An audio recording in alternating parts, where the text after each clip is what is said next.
আসসালামু আলাইকুম বন্ধুরা। বছরে 6 মাস থাকে পানির নিচে, আর বাকি 6 মাস এই বিস্তীর্ণ ভূমিতে সবুজ ফসলের সৌন্দর্য দেখে চোখ জুড়িয়ে যাবে। আর এই বিরূপ পরিবেশে প্রকৃতির সাথে খাপ খাইয়ে কেমন কাটছে এই অঞ্চলের মানুষের জনজীবন। বন্ধুরা, আমি চলে এসেছি বাংলাদেশের নৈসর্গিক সৌন্দর্যে ঘেরা চলন বিলের সৌন্দর্য উপভোগ করতে। আর এই ভিডিওতে দেওয়ার চেষ্টা করব এই চলন বিলের পরিপূর্ণ একটি ভ্রমণ গাইডলাইন। তো বন্ধুরা, সাথেই থাকুন। আল্লাহর নাম নিয়ে এবারে যাত্রা শুরু করছি সকাল 6টার ধূমকেতু এক্সপ্রেস ট্রেনে করে বড়াল ব্রিজের উদ্দেশ্যে। সবচাইতে সহজ ও কম খরচে চলন বিল ভ্রমণের এটাই একমাত্র উপায়। এটি ঢাকা থেকে বাংলাদেশের অন্যতম মহানগরী রাজশাহী পর্যন্ত চলাচলকারী একটি বিলাসবহুল আন্তনগর ট্রেন, যা কিনা সপ্তাহের বুধ ও বৃহস্পতিবার ব্যতীত বাকি দিনগুলোতে ঢাকার কমলাপুর রেল স্টেশন থেকে সকাল 6টায় রাজশাহীর উদ্দেশ্যে যাত্রা শুরু করে। এই ট্রেনে 345 টাকা থেকে শুরু করে 794 টাকা পর্যন্ত বিভিন্ন ক্যাটাগরির টিকিট পাবেন। অবশ্যই যাত্রার 10 দিন আগে অনলাইনে টিকিট কেটে নেবেন যদি সিটে বসে আসতে চান। যাত্রার দিন কাউন্টার থেকে টিকিট কাটলে সিট পাবেন না, পুরোটাই পথ দাঁড়িয়ে আসতে হবে। ঢাকা থেকে বড়াল ব্রিজ স্টেশনে পৌঁছতে এই ট্রেনের সময় লাগে প্রায় 3 ঘন্টার মতো। পথে রাজশাহী স্টেশন পর্যন্ত এই ট্রেনটি 13টি স্টেশনে যাত্রা বিরতি দেয়। বিমানবন্দর জয়দেবপুর, টাঙ্গাইল ইব্রাহিমাবাদ, SHM মনসুর আলী, জামতলাই, উল্লাপাড়া, বড়াল ব্রিজ সহ বেশ কয়েকটা স্টেশনে যাত্রা বিরতি দেয় এবং সর্বশেষ স্টেশন রাজশাহী স্টেশন। আমাদের আজকের গন্তব্য স্টেশন বড়াল ব্রিজ। ঢাকা থেকে বড়াল ব্রিজের দূরত্ব প্রায় 200 কিলোমিটার। বড়াল ব্রিজটি পাবনা জেলার ভাঙ্গুড়া উপজেলায় অবস্থিত। বড়াল ব্রিজ পাবনা ও নাটোর জেলার সংযোগস্থল। বড়াল নদীর উপরে নির্মিত একটি সেতু। যারা এর আগে কখনো ট্রেন জার্নি করেননি তাদের জন্য এটা একটা রোমাঞ্চকর যাত্রা। আসসালামু আলাইকুম। আলহামদুলিল্লাহ বন্ধুরা, এইমাত্র চলে আসলাম বড়াল ব্রিজ স্টেশনে। আর ট্রেনটা মাত্র আমাকে নামিয়ে দিল। আর এখান থেকে চলে যাব চর ভাঙ্গুড়া ঘাটে। চর ভাঙ্গুড়া ঘাট যায় কোনগুলা? ওপাশ থেকে। বন্ধুরা, যে বড়াল ব্রিজ স্টেশনে নেমে কিন্তু এরকম আপনারা ভ্যানগুলো পাবেন, শেয়ারিং ভ্যান। এগুলাতে 10 টাকা ভাড়ায় চলে যেতে পারবেন একেবারে চর ভাঙ্গুড়া যে ঘাট আছে ওই ঘাটে। তো এখন আমি যে ভ্যানে করে কিন্তু চর ভাঙ্গুড়া ঘাটে যাচ্ছি।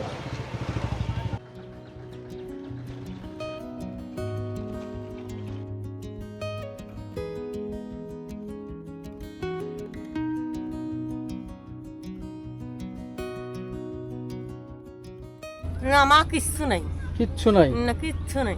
তাহলে কেমনে সংসার চলে? আর তো ট্যাংরি বাজি হেরে খাই। কি ট্যাংরি বাজি নাকি? পার দিয়ে সওয়াল পালা দিন মজুরি খাটে। ধানের ফলন আগে তো ভালোই হইতো, কিন্তু এই বছরে ওই ধান ডুবে যাওয়ার কারণে মানুষ ঠিক মতো কাটতেই পারে না। অনেকের ধান হয়েছে হঠাৎ করে পানি হয়েছে, রাত্রে ঘুমাইছে রয়েছে, ধান ভাসি চলে গেছে।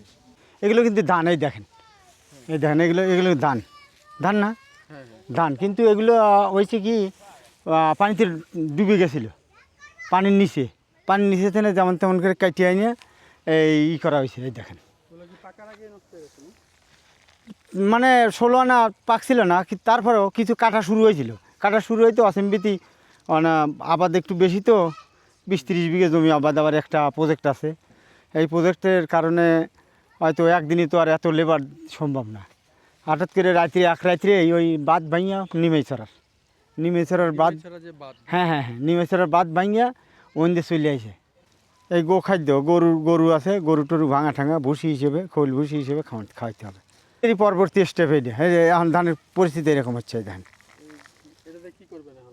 এখন এই ধান উড়ে যে ধান বের করবে, যেটা চাল আছে ওইটা বের করে, হ্যাঁ নষ্ট হয়ে গেছে। আমাদের গোখাদ্য, গরুর সাথে গরুকে ভাঙা ঠাঙা খাওয়াইতে হবে। হাঁস আছে, হাঁস খাবে, গরু।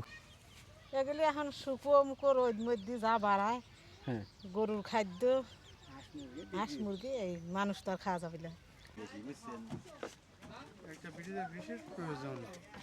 এই নৌকো নদী পারার জন্য আমরা 1 ঘন্টা দাঁড়া রয়েছি এই জায়গায়, যার কারণে ওপার থেকে দেরি হচ্ছে, ফসল বৃষ্টি আসে ভিজে যাচ্ছে, দ্রুত যাইতে পারতেছি না, আসা যাওয়া করতে পারতেছি না। ফসল দ্রুত আপনারা বাড়িতে আনতে পারেন না। হ্যাঁ, এই নদী পারাতে পারি, এই নদী আমি দেখতেছি এই জায়গায় 1 ঘন্টা বসে রয়েছি নৌকার জন্য। হ্যাঁ, আমি নিজেও বসেছিলাম। নৌকো ওই পার থেকে আসছে, তবে আমরা যাচ্ছি, যাইতেই আমরা এর মধ্যে বৃষ্টি নামলে নৌকা সব ফসল ভিজে যায় আমাদের।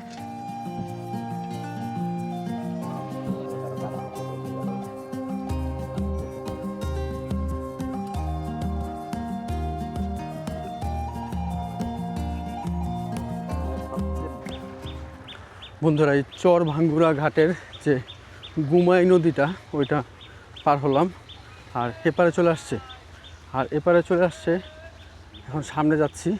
সামনে দেখব যে এখন যেহেতু ধানের সিজন চলতেছে, আপনারা সবাই জানেন যে ধান কাটার সিজন, আর মাঝখানে হঠাৎ করে পানি চলে আসাতে কিন্তু এই চনল বিলের যে সাধারণ মানুষের ফসলি জমির বিশাল ক্ষতি হয়ে গেছে।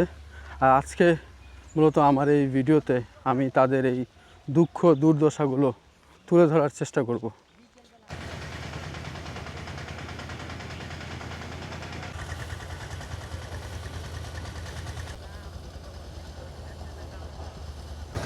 ভাই ফলন খুব সুন্দর ছিল, তারপরে মাঝে বন্যায় পড়ে যায়, আমাদের ফলন টলন সব হারিয়ে গেছে ভাই।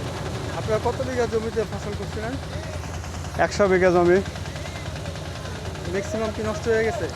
ম্যাক্সিমাম অর্ধেকের বেশি মনে হয় নষ্ট হয়ে গেছে ধান, অর্ধেকেরও বেশি নষ্ট হয়ে গেছে। অর্ধেকেরও বেশি। আমাদের এখন আর উপায় নাই, মনে করেন যে অন্যায়টা হয়ে গেছে তার আর বলার ভাষাই নাই। আপনাদের এই চলন বিলে এই বছর যারা ধানের ফলন করছে তারা কি যে আপনাদের মতোই ক্ষতিগ্রস্ত নাকি লাভবানও আছে? আমারই বেশি ক্ষতি হয়েছে। যারা এই যে শেষ সময় যারা সময়, হ্যাঁ। ধান উঠাইছেন না, একবারে 5-6 মনের দিকে ফলন যাচ্ছে, তো এই ফলনে আমার প্রচুর ক্ষতি।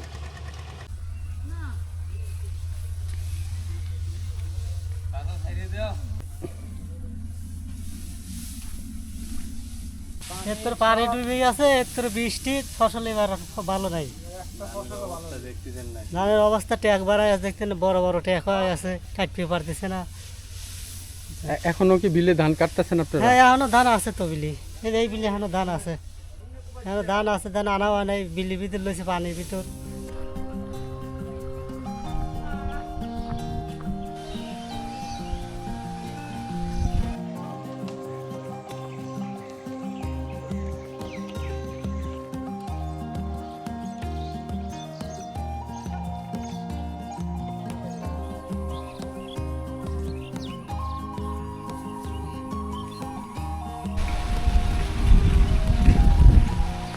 যে পরিস্থিতি আমাদের এই রাস্তাটার জন্য খুবই মানে ফসল আনা খুব কষ্টকর। ওই যে ওই পাশে যে রাস্তাটা না, যেটাতে দেখলাম আপনার যে মহিষের গাড়ি চলতেছে, মহিষের গাড়ি আসতেছে আপনার এই কানাপুর সারিয়া দরবিল, ওই দরবিল মাটি কাটা, এসব ধান আনা, মরা বিলে এসব ধান আনা খুব কষ্ট।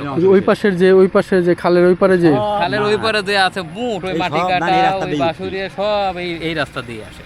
ও আচ্ছা আচ্ছা আচ্ছা। কিন্তু এই রাস্তাটা নষ্টের কারণে মোষের গাড়ি চলে না, ধান আনা খুব টিলের চলে না, কষ্টকর। ধান আনতে যে আমরা ধান আনতে পারি না, গাড়ি না ধান আনা যায় না। তো ধান আনা যায় না। এখন তো মোটামুটি দেখা যাচ্ছে ফসলের ধান সব কাইটা ফেলাইছে, আরো কিছু বাকি আছে না? আর এই নষ্ট বৃষ্টি, এবার ধান তো প্রচুর ফলন হয়েছে, প্রচুর নষ্ট হয়েছে, ফলন হয়েছে কিন্তু নষ্ট হয়েছে, কাইটে তুলতে পারে নাই, পচে গেছে, কেউ বাসায় দিয়েছে কারণে, পানি অতিবৃষ্টি হওয়ার কারণে ধান ভেসে চলে গেছে একবারে। কাটা ধান মানুষ কাটিয়ে রাখছে, নিয়ে আসবি, অনেক ভেসে চলে গেছে।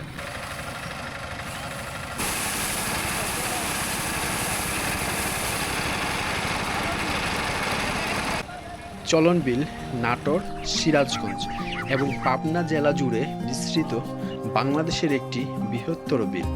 এটি উত্তরাঞ্চলের একটি গুরুত্বপূর্ণ জলাভূমি। দেশের অন্যতম প্রধান প্রাকৃতিক সম্পদে পরিপূর্ণ এই চলন বিল কালের বিবর্তনে হারিয়েছে তার জৌলস। যুগে যুগে নানা উন্নয়ন কর্মকাণ্ডে ধীরে ধীরে ছোট হতে হতে চলন বিল হারিয়ে ফেলেছে তার চিরাচরিত বৈশিষ্ট্য। এখন শুধু বর্ষা মৌসুম ছাড়া এই বিস্তীর্ণ বিলে পানি প্রবাহ দেখা যায় না। বিলের বিস্তীর্ণ এলাকায় বছরের বেশিরভাগ সময় জুড়েই চলে ফসলের আবাদ। বর্তমানে চলন বিলের আয়তন দাঁড়িয়েছে 375 বর্গ কিলোমিটার। হারিয়ে যাচ্ছে চলন বিলের মাছ। বাংলাদেশের মিঠা পানির মাছের সবচাইতে বড় উৎস এই চলন বিলে পানি প্রবাহ না থাকায় এখন মাছের উৎপাদন ক্রমাগতভাবে কমে যাচ্ছে। ফসল এই যে বন্যার পানি এসে ফসল অনেক নষ্ট হয়েছে, ক্ষয়ক্ষতি হয়েছে অনেক। তাতে তুলনামূলকভাবে ফসল অনেক কম পাইছে, পচে গেছে, নষ্ট হয়ে গেছে। ও আচ্ছা আচ্ছা আচ্ছা, এই যে এগুলো কি আপনার ফসল? এগুলো আমার। এগুলো তো দেখা যাচ্ছে পচে গেছে। পচে গেছে মানে টেক জ্বালা গেছে, এত বড় বড় ধানের গাছ বাড়া গেছে, অনেক ধান নষ্ট হয়ে গেছে। ধান পাইছেন কত মন? ধান পাইছে মানে 150 মন। 150 মন। আশা করছিলেন কতটুকু? আশা করছিলাম প্রায় 300 মনের কাছে। 300 মনের মতো আশা করছিলেন। অনেকেই বলতেছে যে আপনার ধান নষ্ট হয়ে গেছে, নষ্ট পচে গেছে। পচে গেছে, ওখানে ধান পানি আইছিল, পানি এসে তলা গেছে, তলা ধান নষ্ট হয়ে গেছে। ও আচ্ছা আচ্ছা, আপনি আগে উঠানোতে আমার আগে ওঠানো, এই কারণে আপনার ফলন ভালো হয়েছে না? ভালো হয়েছে। যাক আলহামদুলিল্লাহ আলহামদুলিল্লাহ। গাছ বের হয়ে গেছে, ও গাছ বেরিয়ে গেছে না? আর গাছ বের হয়ে গেলে সমস্যা কি হয়? ধান থাকে না, ও ধানটা একদম ফাঁকা হয়ে যায় না? তো আপনারা তো এটা মনে হয় আরো আগে উঠানোর দরকার ছিল।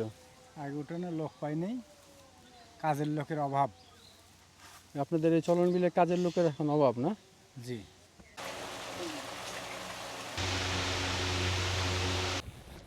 খুব সুন্দর একটা রাস্তা দেখতে পাচ্ছেন, দুই পাশেই কিন্তু বিল, আর এই মাঝখানে এই পথটা।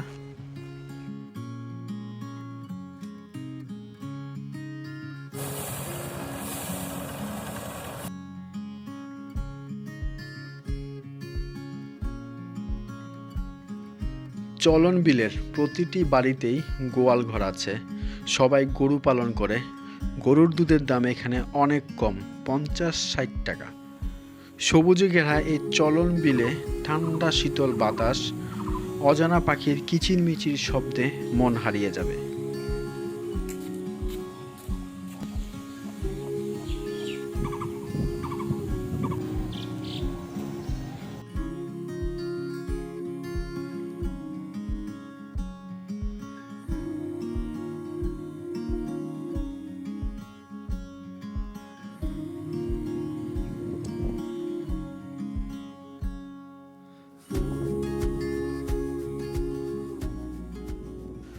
বন্ধুরা, এতক্ষণ আমি আমার এই ভিডিওতে তুলে ধরার চেষ্টা করলাম এই চলন বিলের মানুষের জনজীবন, আর দেওয়ার চেষ্টা করলাম পরিপূর্ণ একটি ভ্রমণ গাইডলাইন। আমার এই ভিডিওটি যদি আপনাদের ভালো লেগে থাকে অবশ্যই আমার চ্যানেলটি সাবস্ক্রাইব করবেন এবং বেল আইকন চাপ দিয়ে পাশেই থাকবেন। ইনশাল্লাহ দেখা হবে নতুন কোনো ভ্রমণ গল্পে। আল্লাহ হাফেজ। যে আবার নৌকায় উঠে গেলাম, তো দেখতে পারলাম যে আসলে এখানে নৌকার কোনো মাঝি নেই। এই অত্র অঞ্চলের যারা স্থায়ী বাসিন্দার তারাই নিজেরা নৌকা চালায়, এপার আসে আবার এপার থেকে যারা ওঠে তারা আবার ওই পার চালায় নিয়ে যায়। সিস্টেমটা কিন্তু অনেক ভালো। বিকেল 5:40 বরার ব্রিজ ট্রেন স্টেশন থেকে পদ্মা এক্সপ্রেস ট্রেনে করে চলে আসি ঢাকা। আপনারা চাইলে বাসে করেও আসতে পারেন, তবে ট্রেনে ঢাকায় আসলে মাত্র 3 ঘন্টা সময় লাগে।